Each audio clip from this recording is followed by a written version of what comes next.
আল্লাহ যেন আমগরে কয়, রে মাতিস না রে, তারা তোকে ভাত খাওয়াবো, একটু কিছু বসতে রে বান্দা। ঠিক আছে, তুমি নামাজ রোজা করো, তুমি যদি আবার মনে করো যে আল্লাহ হয় নামাজও করে না, যাও রাখে না, হালাল হারামের কোনো পরোয়াও করে না, আপনি তারে কি বুঝে ভাত খাওয়াইতেছেন? আল্লাহ বলে অসুবিধা নাই, মাইত্র না। তারে কয়টা দিন একটু সময়ের জন্য আমার একটু সময় দাও, আমি কয়টা দিন ওকে খাওয়াই, আরে কয়টা ভাত দাও, ভাত দিতে খাওয়াই, খাইতে দাও, ঘুম যাইতে দাও, দুনিয়া ভোগ করতে দাও। ইন্না লাদাইনা আনকালাম ওয়া জাহিমা, আমি না আখিরাতে ওর জন্য রেখেছি ওই আগের অর্থ, আগুনের শিকল, আগুনের বেড়ি, আর জাহান্নামের ধাউ দাও আগুন। ওয়া তাআমান দা গুসতাতিন, কাঁটা যুক্ত খাবার, ওয়া আযাবান আলীমা, এবং বড় ভয়ানক আযাব। পরে বুঝাও, এখন খাও, এখন খাও, এখন খাও। এজন্য আবারও বলি, আমি আমার জীবন ভর, আমি না হয়তো আজকে আলহামদুলিল্লাহ আল্লাহর দয়া 21 বছর হবে ওয়াজের এই মাহফিল। আমি সারাটা জীবন এটা বলি যে দুনিয়া ভোগ করা, দুনিয়াটা যদি আপনি 7 দেশের 7টা মহাদেশের বাদশাহ হন, প্রেসিডেন্ট হন, তামাম দুনিয়ার স্বর্ণরৌপ্যের খনিটাও যদি আপনার কাছে থাকে, পৃথিবীর সব সম্পদ, তবুও তেমন কিছু না। এটা দেখার বিষয়, এটা খুব নিয়ামতের কিছু না। आखिरत ऐसे रहे या वैसे रहे, वहां देखना फिर कैसे। এখানে এভাবে কিংবা ওইভাবে, সুখে কিংবা দুঃখে, রাতে কিংবা দিনে, আনন্দ কিংবা বেদনা, দুঃখ কিংবা সুখে রয়েই গেলাম একভাবে না একভাবে। আসল দেখার বিষয় হলো वहां देखना फिर कैसे रहे, দেখার বিষয় হলো ওইখানে কেমন থাকে, ওইখানে কেমন হবে কবর। বলেন আবু জাহেল ওই যে হিসাব কইলাম কত বছর, 1400। আচ্ছা, তো ইব্রাহিম আলাইহিস সালামের জামানার নমরুদ হইতে যে কত বছর, মুসা আলাইহিস সালামের জামানার ফেরাউন হইতে কত বছর, নূহ আলাইহিস সালামের জামানার ওই বেঈমান গুলো তারা কবরে আজকে কত বছর। কোন কুল কিনারা আছে? তাহলে আমরা আখিরাত পরে থন না, শুধু কবরটা আর এই দুনিয়াটা মিলা যে একজন, আচ্ছা আমার দাদার বাপ অথবা আমার দাদার দাদা উনি মনে করেন, তো আমার দাদার দাদা উনি মাটিতে ছিলেন কতদিন, মাটিতে আছে মাটির নিচে, উনি যদি জমিনে থাকেন আজকে 60 বছর, তো মাটির নিচে দাঁড়িয়ে আছে 200 বছর। এরকম একটা হিসাব মিলান, আপনার দাদার বাপ আপনি মিলান, আপনার দাদার দাদার আপনি মিলান, উনি জমিনে ছিল কতদিন, কবরে আছে আজকে কতদিন, সমান সমান না বেশি কবরে? অনেক অনেক অনেক। এই কথাটা বুঝতে শিখেন যে মাটির উপরে আমি অল্প কয়েক, শুধু কবরেই থাকতে হবে আমাকে তার চাইতে শতগুণ বেশি হাসরের পর। ওই সময় বলতেছিলাম এই যে কথার থেকে ছুটে গেছিলাম,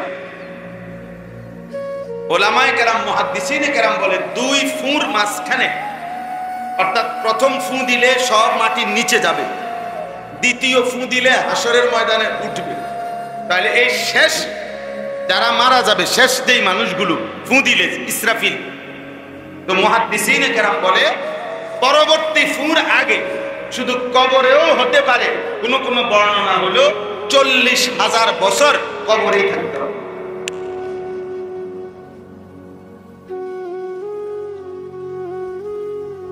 তারা নূহ নবীর জামানার, তারা ইব্রাহিম আলাইহিস সালামের জামানার, তারা আমাদের নবী সাল্লাল্লাহু আলাইহি সাল্লামের জামানার, তারা আমগো এই বছরের তারা না, ওই শেষ ইসরাফিল যেদিন ফুঁ দিবে ওই দিন যারা মারা যাবে তারা।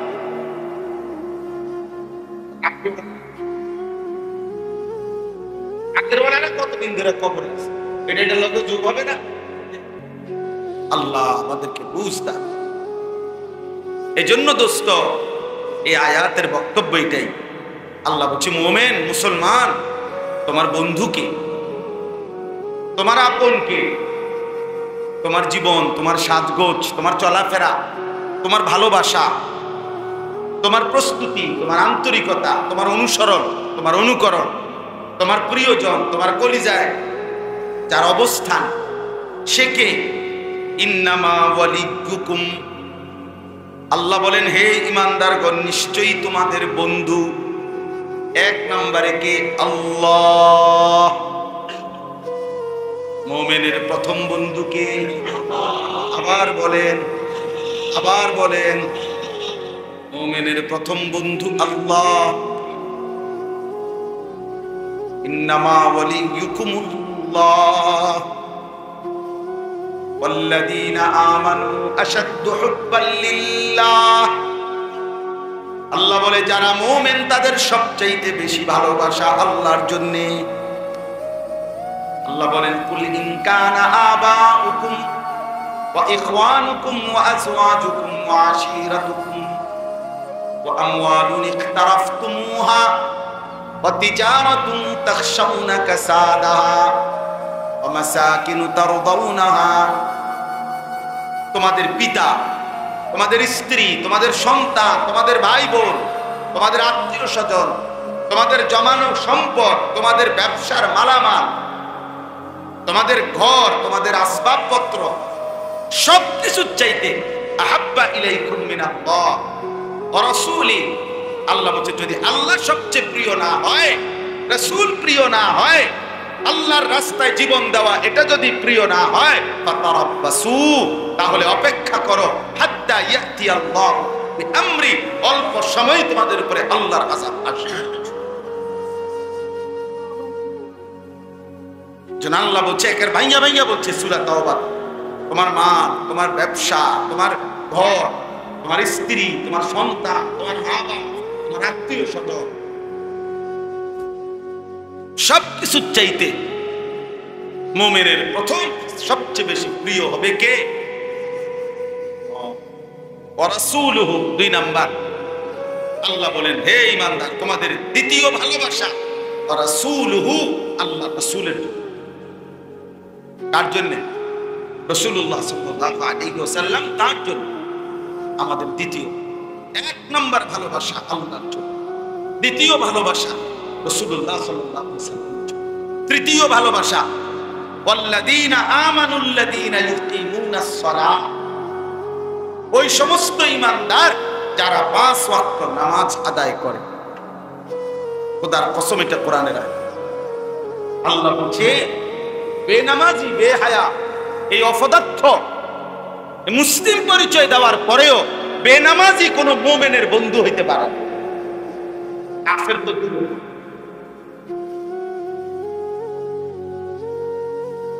মুমিনের বন্ধু হবে ওই মুমিন আল্লাযীনা ইউকিমুনাস সালাহ, যারা নামাজ আদায়, যারা নামাজ আদায় করে। এজন্য কোন ফাসিক যে নামাজি না, এরকম বেনামাজি বেহায়া কোন ঈমানদারের বন্ধু হইতে পারে। ওয়া ইউতুনাস যাকাত, এবং যারা যাকাত আদায় করে, এবং আহুম রাকিউন, আল্লাহর প্রতি যারা অনুগত।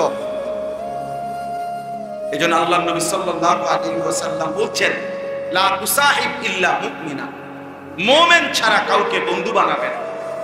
ওয়ালা ইয়াকুল মালাকা ইল্লা তাকিয়ুন, ভালোবেসে মহব্বতে তোমার মাল মুত্তাকি ব্যতীত কাউকে খাওয়াবে না। কোন ফাসিককে মহব্বত করে কলজা দিয়া খাওয়াইবে না। এলাকার চাপে, ক্ষমতার চাপে, ভয়ে আতঙ্কে, অথবা স্বাভাবিক সামাজিক সৌজন্যতা রক্ষার্থে এটা যদি কখনো কিছু খাওয়াইতে হয় নিরুপায়, তো ঠিক আছে চললাম, কিন্তু কলজার যে ভালোবাসা, অন্তর দিয়ে ভালোবাসার খাবার, মেহমানদারি, এটা ঈমানদার ছাড়া, মুত্তাকি ছাড়া অন্য কেউ খাওয়াবে।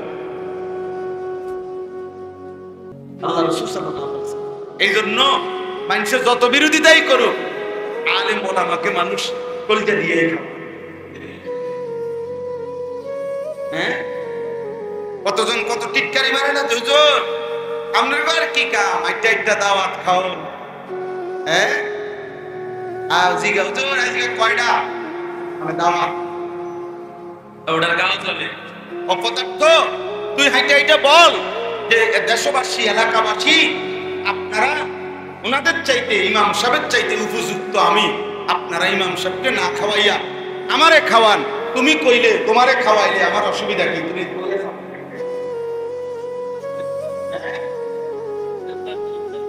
সেটাই তো না, না তোমারে খাওয়া দরকার নাই, তুমি খাওয়ানোর দরকার, তোমারও যাতে মানুষে খাওয়ায় এই জন্য তুমি পোস্টারিং করো যে আমার মতো উপযুক্ত লোক দেখেন না আপনারা, আপনারা দৌড় দিয়ে যান হুজুরের কাছে।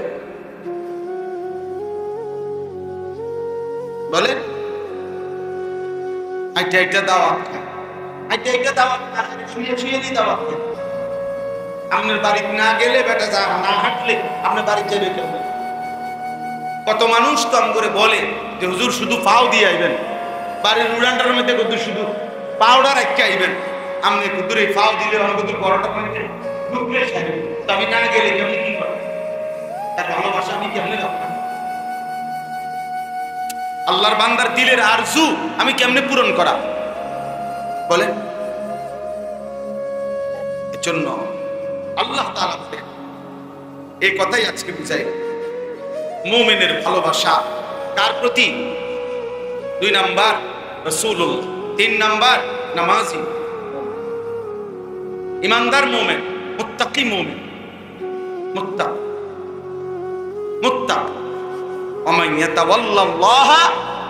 এবার দ্বিতীয় আয়াতে আল্লাহ বলেন, শোনো আবারও বলছি, আল্লাহ বলেন বান্দা আমি আবারও বলছি, যারাই আল্লাহকে বন্ধু বানাবে, ওয়া রাসূলাহু তার রাসূলকে বন্ধু বানাবে, ওয়াল্লাযীনা আমানু ওই উপরোক্ত গুণে গুণান্বিত ঈমানদারকে যারা বন্ধু বানাবে তারাই আল্লাহর দল।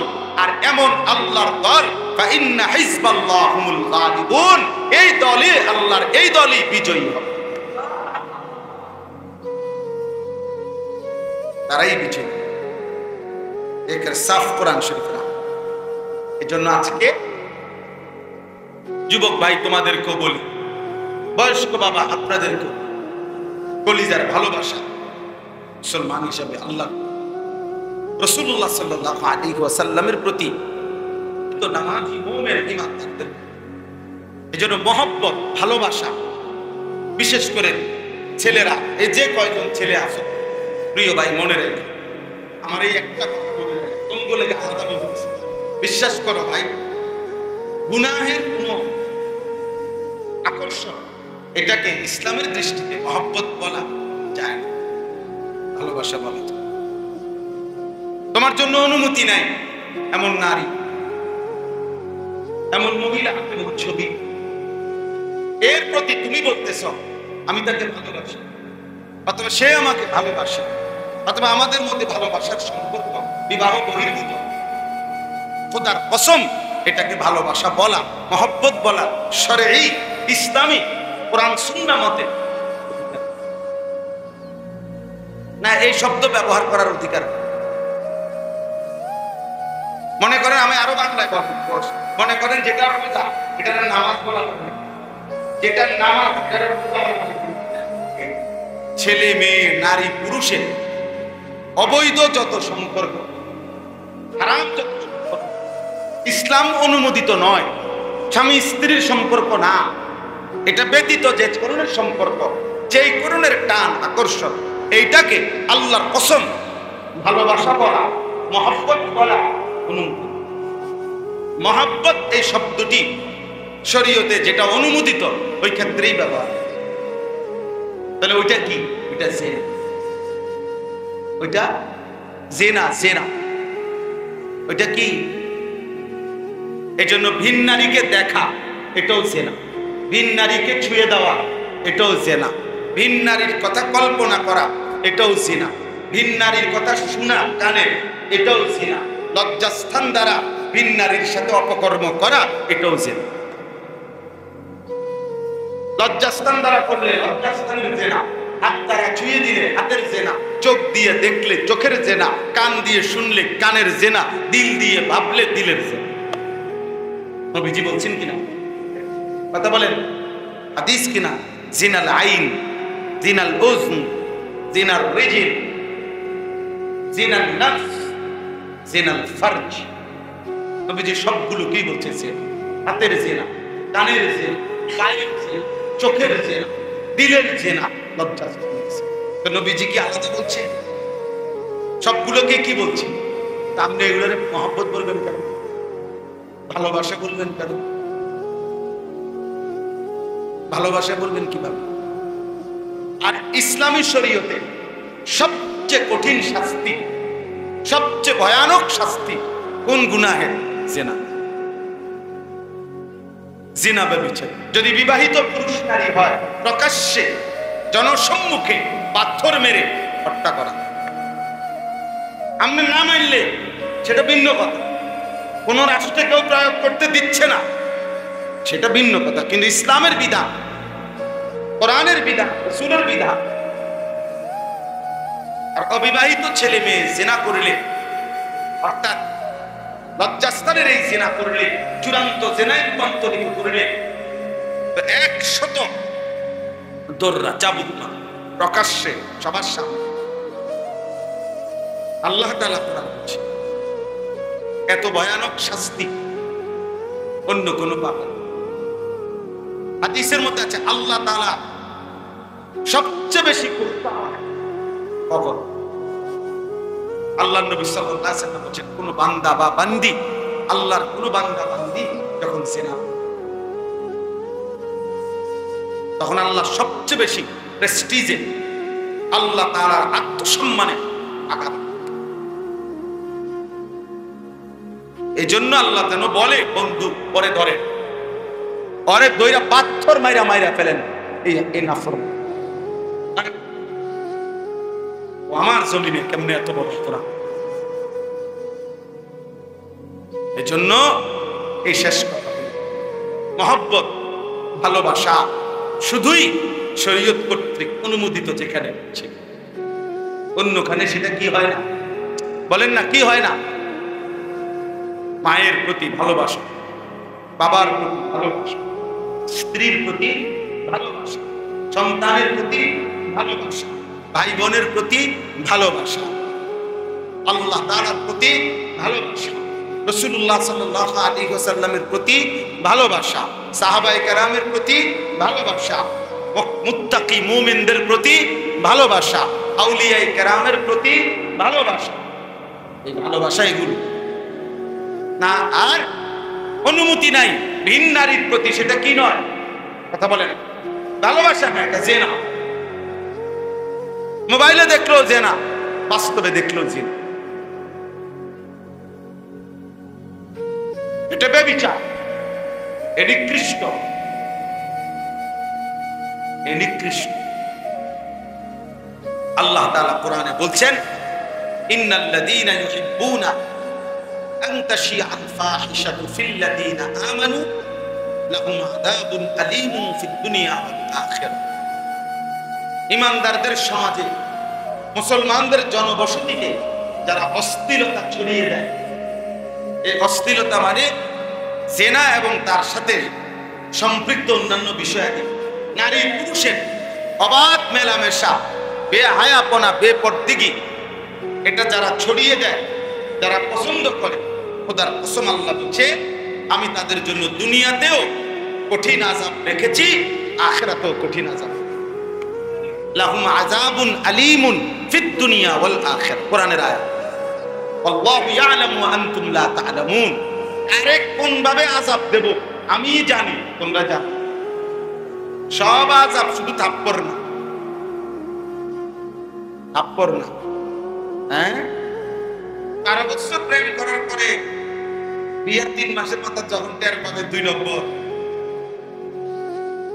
বেড়ি 6 নম্বর, তখন না বুঝবো কয়দিনের রাত যায়। বুঝেন নাই কথাটা? জীবনের সব দিয়া, শরীর যৌবন, টাকা পয়সা দিয়া, এরপরে যখন জানবে 12 বছর পরে, 6 বছর পরে বেড়ি আরেক বেড়ার প্রতি আসক্ত, পরকিয়া, তখন না বুঝবে কয়দিনে মাস যায়, তখন না বুঝবে 4 দিনের সপ্তাহ না 7 দিনের সপ্তাহ। আল্লাহ বলছে আমি তোকে শাস্তি দেব, আমি তোকে আযাব দেব, আমি তোকে। তখনই না বুঝবা দুনিয়া কত কষ্টে। যার স্ত্রী অসৎ, খোদার কসম, তার দুনিয়া, তার ঘর, তার জীবন, তার সংসার এটাই জাহান্নামে রাখবে। তুমি আর জাহান্নামে জ্বলন লাগবে না, তুমি তো জ্বলতেই আছো। বুঝেন নাই? তুমি আর পরকালের জাহান্নামে জ্বলন লাগবে না, তুমি তো অলরেডি জ্বলতেই আছো, কিন্তু আগুনেই আছো। আল্লাহ আমাদেরকে হেফাজত করে। এই জন্য একটা ছেলে যদি বুঝো, প্রিয় ভাই, আল্লাহকে ভালোবাসো, রাসূলুল্লাহ সাল্লাল্লাহু আলাইহি ওয়াসাল্লামকে ভালোবাসো, মুমিনকে ভালোবাসো। আর শাহওয়াতের যে প্রয়োজন, লজ্জাস্থানের যে চাহিদা, এটা যিনি দিয়েছেন তিনি বৈধভাবে পূরণেরও ব্যবস্থা করেছেন। সেজন্য অপেক্ষা। বুঝলেন? ক্ষুধা যিনি দিয়েছেন খাবার তিনি ইন্তজাম করেন, তৃষ্ণা যিনি দিয়েছেন পানি তিনি ইন্তজাম করেন। আমি খোলামেলা বললাম, লজ্জাস্থানের চাহিদাও যিনি দিয়েছেন তিনি, আমার স্ত্রী তিনি ইন্তজাম করেন। অপেক্ষা কেন? মানুষ তো সারাদিন খায়, মানুষ তো সারাদিন ঘুমায় না, মানুষ তো সারাদিন পানি পান। প্রত্যেক প্রয়োজন পূরণের জন্যই তো একটা সময় অপেক্ষা করতে হয়। এই প্রয়োজনটুকুর জন্য অপেক্ষা মিলেই যাবে। আল্লাহ তাআলা আমাদেরকে বুঝ দান করেন। বাপসাসা মুরব্বীর সামনে এত বেশি আর কি, শুধু যে আমার ব্যক্তিগত মিশন, কিশোর যুবক নওজোয়ানদের জন্য আলাদা ফিকির বেশি বলি, এই জন্য এর আগ বাইরে কইলাম না, তাহলে এটুকু বলতাম। আল্লাহ তাআলা আমাদের সবাইকে ঈমান আমলের জীবন দান করেন। আল্লাহ এবং তার রাসূল এবং ঈমানদারদের ভালোবাসা দান করেন। আখিরাতের জন্য প্রস্তুতি নেওয়ার তৌফিক দান করেন। এই কয়জন বাবা ছেলে আমরা সবাই ওয়াদা করি ইনশাআল্লাহ 5 ওয়াক্ত নামাজ আমরা পড়ব ইনশাআল্লাহ। ছেলেরা বাপ নিজের জন্য ভাবো, নিজের জন্য। আমার ভাইয়া নিজেরে নষ্ট করে দিও না, কেউ মনে রাখবে না রে বাপ, কেউ মনে রাখবে, কে কারে মনে রাখে, আর কথা কার। প্রতিটা নতুন অ্যাক্সিডেন্ট পুরাতন গুলো ভুলায় না, ভুলায়। এই যে আর এখন আজকে 2-4 দিনে মাইলস্টোন স্কুল এন্ড কলেজের যে বাচ্চাগুলো মারা গেল, ওনার আলাপ আসেনি,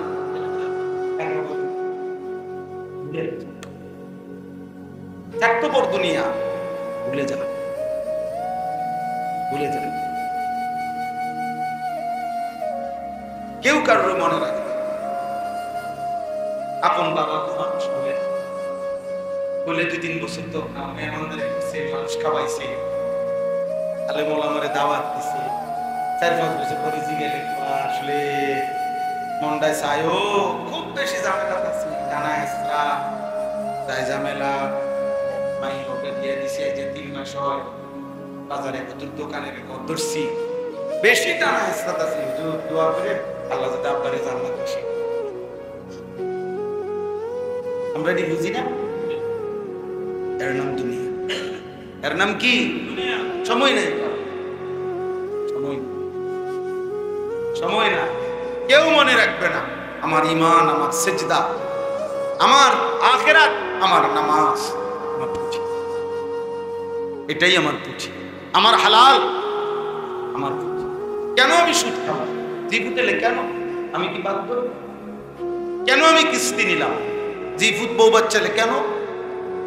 সরকার আইন করছে না আল্লাহ বলছে যে কিস্তি লইয়া হইলো পরিবার চালাও, একথা আল্লাহ বলছে, রাষ্ট্র বলছে। কে বলছে?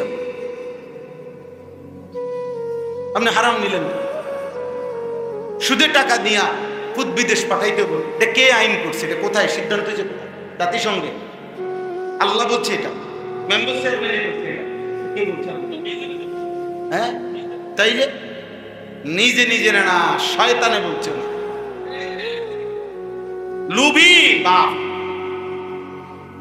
লুভি, সে বোঝে যে 12 লাখ টাকা সুদে লইলে পোলা তৈল টাকা উপার্জনের মেশিন, তারে কোন রকম বিদেশ পাঠাই দিলে এরপরে তো হেতে টাকা দিবে। এ উঠটা যাবো 3 বছরে, বুঝেন না? বা জমি কিনবো, বিল্ডিং করবে, হ্যাঁ, সাধুয়ানে গপ মারবো লম্বা লম্বা। আল্লাহ রহমতে আপনার কিন্তু ভাই প্রতি মাসে আল্লাহ রহমতে টাকা পাঠাইতেছে, জায়গা লইছি, বিল্ডিং এর কাম করছে। এই গপ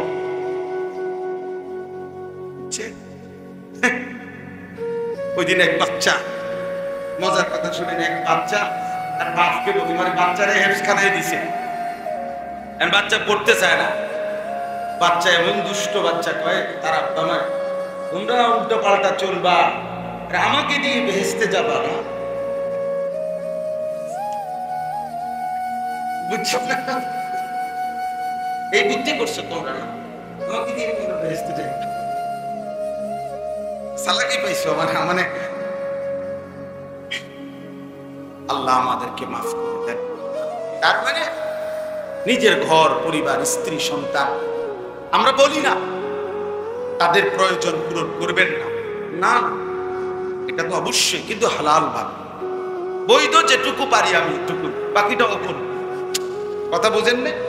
আমি মাটি হালাই দিয়ে যাই, আমার সন্তান বাঁচতে ঘর করবে, আমি থাকতেই হালাল হারাম মিশাইয়া পাটপারি সিটারি কইরা আমি থাকতে ঘর দুয়ার বিল্ডিং এর কাম শেষ করে দিয়ে যাই, এই হবে, এই জরুরি। কে করলো আমার, কে বাধ্য করলো বলেন? কেন? আমার আব্বা ইন্তেকালের সময় আমরা 5 ভাই, কারোর জন্য আব্বা বিল্ডিং ঘর একটা ঘরও করে দিয়ে যায়নি। 2015 সালে আব্বা ইন্তেকাল করছে, এখন 2025 সাল, 10 বছর। গত বছর গেছে 2024, 24 সালের আগে 23 সালের লাস্টে বা 24 সালের শুরুতে আব্বা ইন্তেকালের 9 বছর মাথায়, আব্বার মৃত্যুর পরে আমরা 5 ভাই আলহামদুলিল্লাহ আলাদা আলাদা জায়গাও কিনছি, বিল্ডিংও করছি, সবাই এখন বিল্ডিং এর ঘরে ঘুমায়। আমার আব্বা যে কারো একজনের বড় করে দিয়ে যাইতে পারে নাই, তাই বলে কি ঘর হয় নাই? আমরা 5 ভাই কোনো ওয়াজ করি না, 5 ভাইয়ের ইনকাম সমান না, কথা বোঝেন নাই? 5 ভাইয়ের ইনকাম কি না সমান না, কত হয়ে গেছে। দুনিয়া তো সাধারণ বিষয়, কিন্তু আমার আব্বা 5 ভাইকেই আলেমে দ্বীন বানায় গেছে। বাবা থাকতেই 5 ভাই আমরা কামেলও পাশ করছি, দাওরা হাদিসও পাশ করছি। আব্বা আমগো 5 ভাইয়ের এই অবস্থায় দেখে গেছে যে আমরা সরকারি মাদ্রাসার থেকেও টাইটেল পাশ করছি, কওমি মাদ্রাসার থেকেও দাওরা হাদিস পাশ। আব্বা থাকতে আলহামদুলিল্লাহ। আমার বড় ভাইরা আপনারা চেনেন, আলহাজ হযরত মাওলানা মাহবুবুর রহমান, ওই যে চান্দিনা আল আমিন কামিল মাদ্রাসার এখন ভারপ্রাপ্ত প্রিন্সিপাল, আমার বড় ভাই। আল্লাহ আমাদের সবাইকে আখিরাতের ফিকির দান করেন। নিজের বরবাদ করে আখিরাত নষ্ট করে জিফুত পরিবার সংসার চালায় না, কোনো আমি যে দূর পারে না।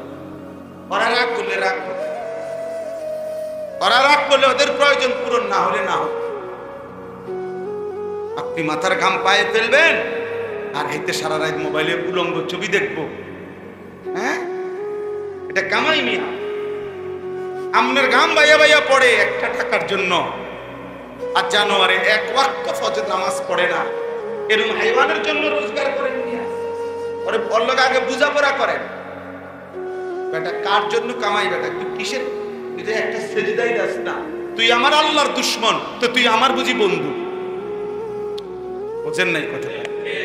যে আমার আল্লাহর দুশ্মন সে আমার বন্ধু হবে কেন? ভাই আমার খবর রাখবে কেমনে যে তার মালিকের খবর রাখে না? আপনি মরলেন আপনি দেখবেন আপনার খবর, বেনামাজি এই নাফরমান সন্তান আপনার নামও তো নিবে না, আপনার কবরস্থানও তো যাবে, হয়তো জানি না কবরস্থানে গিয়ে কি করতে হয়, হয়তো তাব্বা দিয়ে দেওয়া পারে না, কুল হুয়াল্লাহও পারে না, হয়তো আলহামদুলিল্লাহও পারে না, সে তো দুরূদ শরীফও পারে না, এই আপনার কবরে যায় কিনবো আলগা হুজুর দিয়া দোয়া। আরে কাবা শরীফের হুজুর এসে যদি আমনের জন্য বাপের জন্য দোয়া করে, আমনের ব্যথা আর কাবা শরীফের ইমাম সাহেবের ব্যথা সমান হবে না? আমি কথা বলেন না কেন? আমার বাপ যেদিন মরে ওই দিন আমার কলিজার ব্যথা কি আর কাবা শরীফের ইমাম সাহেবের ব্যথা সমান হবে? তাই তাই না? বলেন কেন নাফরমান সন্তান বানায় গেলাম?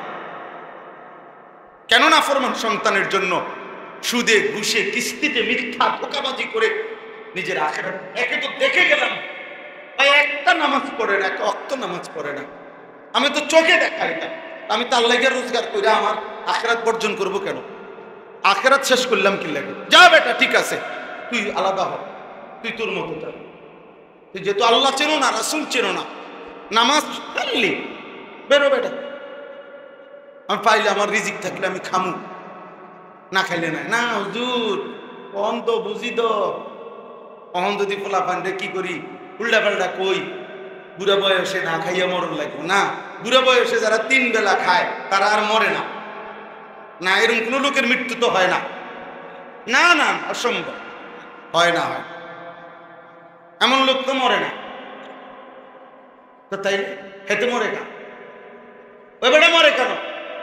উনি তো খানা খাইছে ঠিক মতো, বুঝেন নাই এমনি কথাটা? তাহলে মৃত্যু কি বাতের খানার উপরে নেই মৃত্যু? খাইতে পারলে মৃত্যু হয় না, আর খাইতে না পারলে মৃত্যু হয়ে যায়, এটা নিয়ে হিসাব। তো মৃত্যু কার ফয়সালা? বাঘ খাইতে আমার বাসার ছেলে, কোটিপতির ছেলে, একটাই ছেলে, মেডিকেলে লাস্ট বর্ষ, শেষ পরীক্ষা দিবে, আর একটা পরীক্ষা বাকি। এক বাবার বাপমার একমাত্র ছেলে, আর মেয়েও নাই ছেলেও নাই। আহা, আমরা কত আদর করতাম এই ছেলেটাকে। মেডিকেলে লাস্ট ইয়ার ছেলেটা, আর একটা পরীক্ষা বাকি। এই দিন ভাত খাওয়াইতেছে মা, এরকম দিন খাওয়াইয়া খাইতে খাইতে এক পর্যায়ে মার হাতে খাওয়াই দিত ওই ছেলেটা, তো আদর করতো মা। ওই মহিলা আমার বাসার পাশে। পরে শেষে একটা লোকমা, বাচ্চাটা বলতেছে আমি আর খাবো না আম্মু। ওর মাই কইতেছে আব্বু আব্বু এই লোকমাটাই আব্বু, শেষ শেষ, এই যে পানি, মানে পানি তো হাতে রাখছে, এটা বাচ্চাকে বলি না যে ঠিক আছে ঠিক আছে আম্মু, এই শেষ লোকমাটা জোর করে দিছে ওরে মুখে, পানি দিছে খাইতে, পানিটাও সে খাইছে, বুকের মধ্যে মনে আটকায় গেছে, পানি হোক খাবার হোক। এই কিছুক্ষণ পরে হসপিটালে দিছে।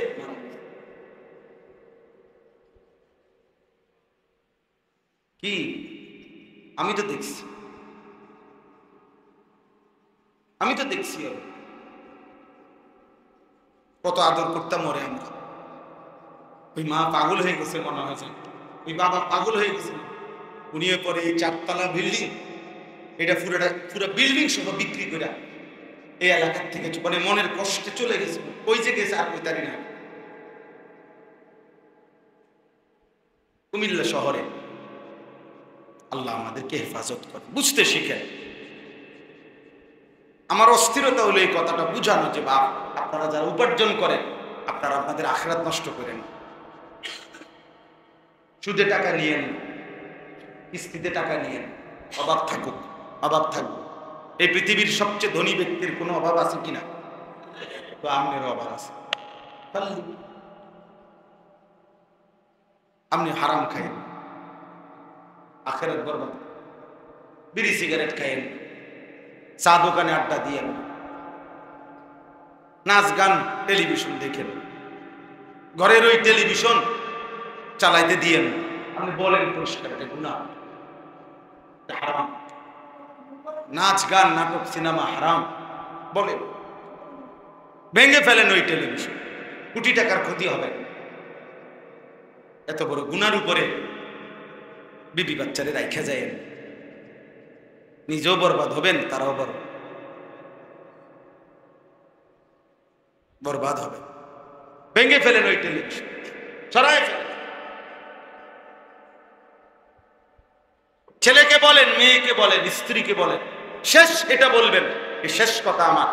যদি বলেন এমন হয় যে কোনোভাবে ছেলে মেয়ে বউ তোমগরে নামাজি বানাইতে পারলাম না, সেজদা দিলা না, ঠিক আছে তোমগুলোর লোকে কুলাই জানলাম না, তবে এটা মনে রাখো আমি মরে যাব, কিন্তু এই কথা মনে রাখো আমি তোমাদের উপরে অসন্তুষ্ট। এই কথা কইয়া যাবেন, বুঝেন নাই আমার কথা? ছেলেকে বলি ফুট, আমি মৃত্যুর মুহূর্ত বলে গেলাম আমি তোর উপরে অসন্তুষ্ট, এবার দেখি তোরে হাসরের ময়দানে কে বাঁচে।